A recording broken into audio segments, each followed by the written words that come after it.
Hello guys, അങ്ങനെ സാന്ത്വനം രണ്ടാം ഭാഗം പൂത്തിയപ്പോൾ പോലെ നമ്മുടെ ദേവീനെ പുറത്താക്കുകയാണ് നമ്മുടെ ഗോമതി. അതേ കൂട്ടുകാർ, സത്യങ്ങളൊക്കെ അറിഞ്ഞതിന് ശേഷം നമ്മുടെ ബാലനും ദേവാനുവിനെയും ഭാര്യയും വിളിച്ചു വരുത്തുന്നുണ്ട്. അപ്പൊ അവർക്ക് നേരെ നമ്മുടെ ആനന്ദ് ഭയങ്കരമായിട്ട് ദേഷ്യപ്പെട്ട് എന്താ പറയാ അടിക്കാനൊക്കെ പോകുന്നുണ്ട്.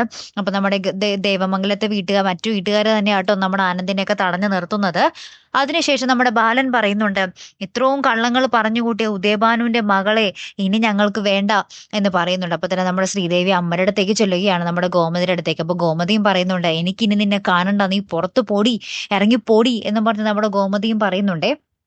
അപ്പൊ തന്നെ നമ്മുടെ ശ്രീദേവിയുടെ അമ്മ പറയും, ഞങ്ങൾ ഇവളെ ഇങ്ങോട്ടേക്കാ കെട്ടിച്ചു വിട്ടത്, അവളെ ഇവിടെയാണ് നിൽക്കേണ്ടത് എന്നൊക്കെ തറപ്പിച്ച് പറയുന്നുണ്ട്. അപ്പൊ തന്നെ നമ്മുടെ ഗോമതി ശ്രീദേവിയുടെ കൈ പിടിച്ചു വലിച്ചടച്ചിട്ട് നമ്മുടെ വീടിന് പുറത്തേക്ക് ഇട്ടിട്ട്, ആ വീട്ടുകാരെയും പുറത്തേക്ക് ഇട്ടിട്ട് എന്താ പറയാ കഥക് കൊട്ടി കിടക്കുന്ന ദൃശ്യങ്ങളാട്ടോ കൂട്ടുകാരെ നമുക്ക് കാണുവാൻ സാധിക്കുന്നതേ.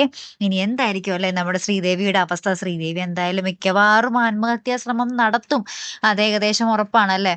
ഇനി ബാക്കി എന്തൊക്കെയായി തീരുമെന്നുള്ളത് കണ്ടു തന്നെ അറിയാട്ടോ. കാത്തിരിക്കാം. അപ്പൊ അടുത്തൊരു വീഡിയോയുമായി വരുന്നത് വരയ്ക്കും ഗുഡ് ബൈ.